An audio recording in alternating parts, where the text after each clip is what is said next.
तुमच्याही घरात डाळी किंवा कडधान्यांना कीड लागते का? पावसाळ्याआधी हे एक काम करून ठेवा, म्हणजे कितीही पाऊस असला किंवा ओलावा असला तरीही धान्यांना कीड लागत नाही. चला तर मग व्हिडिओ शेवटपर्यंत बघा.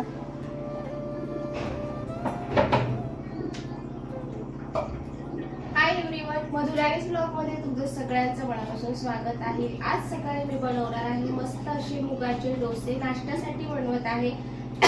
आणि या डोस्यावरनं म्हणजे डाळीचा डोसा आहे त्यावरनं मग तुमच्यासोबत एक व्हिडिओ आज शेअर करणार आहे. आता काही दिवसातच पावसाळा लागेल, अजून तरी कुठे पाऊस पडत नाहीये. तोपर्यंत आपण घरातल्या डाळी कडधान्य कसं ठेवायचं याच्या काही ट्रिक्स आहेत ज्या मी तुमच्यासोबत शेअर करणार आहे. त्याचबरोबर डोसा पण बनवणार आहे. म्हटलं चला. खरं तर ज्या अख्ख्या डाळी आहेत ना, या डाळींपेक्षा या डाळींना जास्तीत जास्त कीड लागत असते. जसं की तुम्ही हरभरे बघू शकता, त्याचबरोबर चवळी आहे, ही आपल्याला उन्हात सगळ्यात पहिले वाळत घालायची आहे.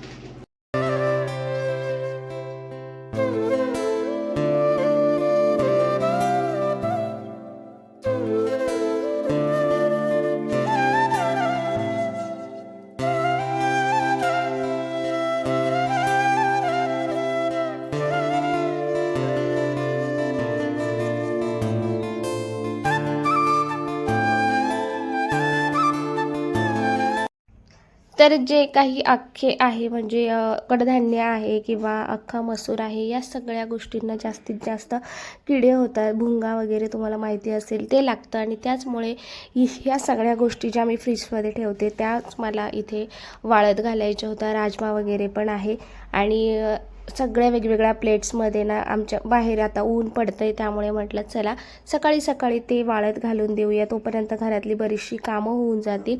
आणि त्यानंतर इथे मी अख्खे मूग रात्री भिजत घातले होते आणि मस्त असा हा डोसा जो की प्रोटीनयुक्त आहे, त्यामुळे म्हटलं सगळ्यांचा सकाळी मस्त हेल्दी नाश्ता होईल. नेहमी डाळ तांदळाचा बनवते तर त्यापेक्षा वेगळं असं काहीतरी.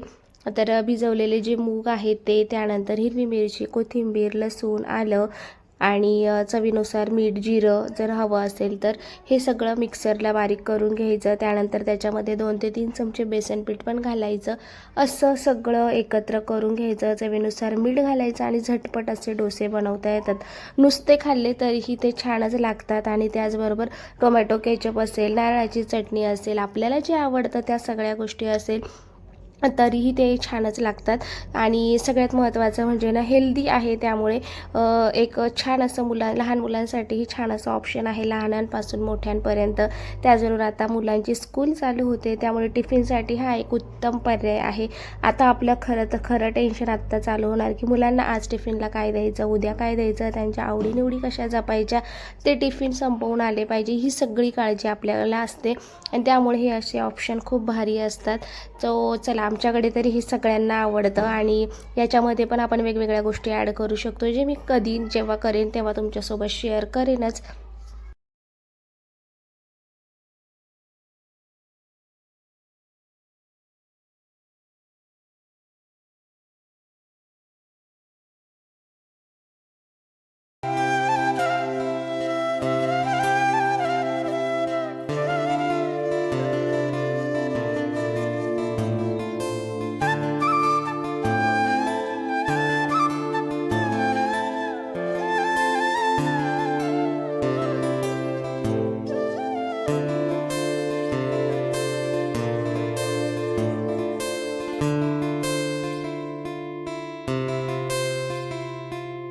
या डोस्याची सगळ्यात महत्त्वाची खासियत अशी ना, की याला फर्मेंट करावं लागत नाही.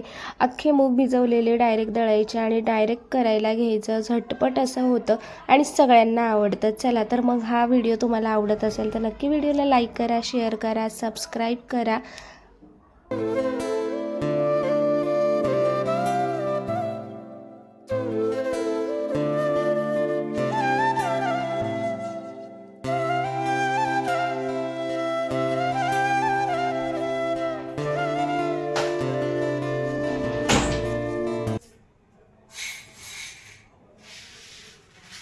चला, कडधान्य मस्त अशी सुकवून झालेली आहे, म्हणजे उन्हामध्ये वाळली.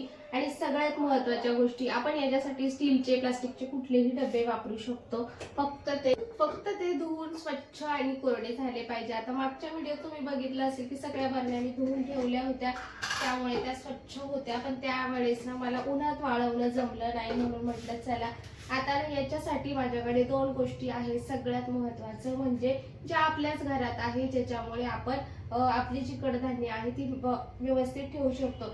चवळी असो, हरभरा असो, पहिले मी ना फ्रीजमध्ये ठेवत होते, पण मग आता फ्रीजमध्ये पण खूप अडचण होते, बाकीच्या गोष्टी ठेवता येत नाही.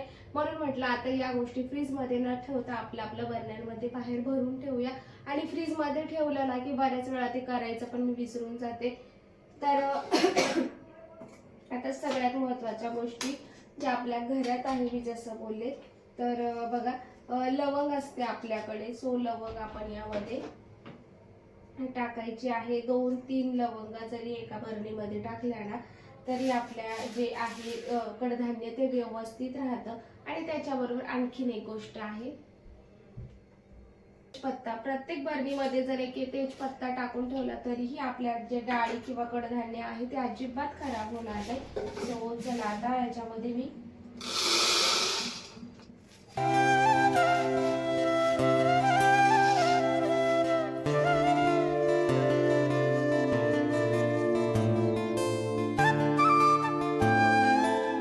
तुम्ही डाळी किंवा कडधान्य स्टोअर करण्यासाठी काय करतात मला नक्की कमेंट करून सांगा. आणि मी ज्या काही गोष्टी तुमच्यासोबत शेअर केल्या आहे, तुम्हीही त्याच गोष्टी करतात का तेही नक्की सांगा. ही गोष्ट तुम्हाला माहिती होते का?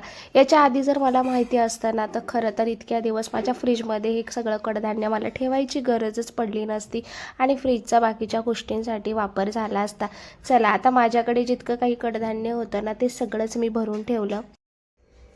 काही डब्बे तुम्हाला जे अर्धे दिसत आहे ना, हे संपल्याशिवाय याच्यामध्ये घालायचे नाहीये, म्हणून मी ते तसंच ठेवले. नवीन पॅकेट जे आणलेले आहे तेही तसेच ठेवलेले आहे.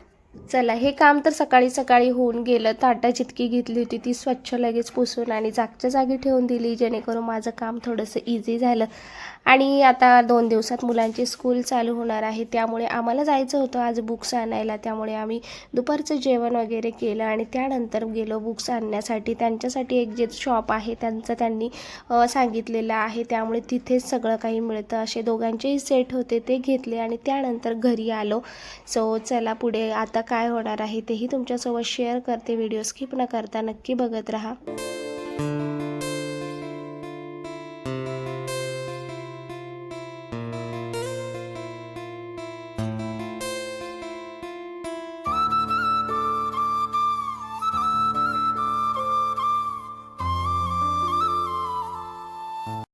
दुपारी थोडासा आराम केला, संध्याकाळचा चहा पाणी झाला. त्यानंतर मग आता मुलांचं खेळणंही झालं होतं बाहेरून.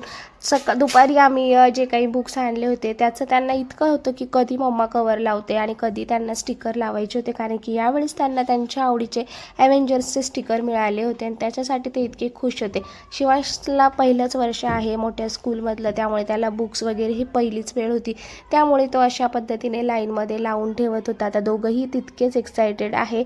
पण आता शिवांशच्या शाळेत गेल्यानंतर काय होतं हे बघायला आता जास्तच मला टेन्शन आलं आहे. तो नक्की जातो थांबतो की नाही बघूया वेळेच्या वेळेला. पण आता तरी तो खूप जास्त एक्सायटेड होता हे सगळं बुक्सला कवर वगैरे लावणं, या सगळ्या गोष्टी. स्वयंपाकाला अजून वेळ होता आणि म्हटलं हे सगळ्यात महत्त्वाचं हे काम आहे, कारण की एकदा जर चुकून पाणी वगैरे लागलं, काही खराब केलं तर नको उगाचच हे व्हायला. त्यामुळे मग नावं वगैरे टाकणं, कवर लावणं, प्लास्टिकचे कवर असतात तर तेच मी इथे लावत असते. तर बऱ्याच ठिकाणी स्टिकिंगवालेही मिळतात, पण मी तर स्टॅपलर वगैरे वापरूनच इथे लावले होते. बघूया नेक्स्ट टाईम मिळाले तर तेही नक्की मी ट्राय करेन. आणि दोघांचंही इकडे लक्ष होतं की मम्मा कशी लावते, कोणाचं आधी करते वगैरे. मग सगळ्यांचे नावं, त्यानंतर सब्जेक्टनुसार सगळं काही करणं आणि नोटबुक वगैरे या सगळं वेगळं करून ठेवणं, या सगळ्या महत्त्वाच्या गोष्टी होत्या. कारण की एकदा स्कूल चालू झालं की मग त्यांची युनिफॉर्म वगैरे या सगळ्याच गोष्टी असतात बऱ्याचशा.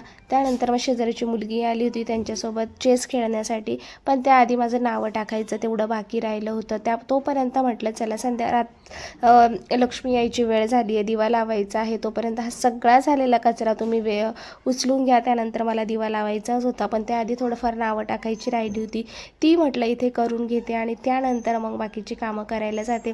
तर असा होता माझा आजचा दिवस. तर तुम्हाला व्हिडिओ आवडला असेल तर प्लीज लाईक करा, शेअर करा, सबस्क्राईब करा आणि तुमच्याही मुलांच्या स्कूलची तयारी झाली का मला नक्की कमेंट करून सांगा. चला भेटूया नवीन ब्लॉगमध्ये नवीन काहीतरी गोष्टींसोबत. चला बाय.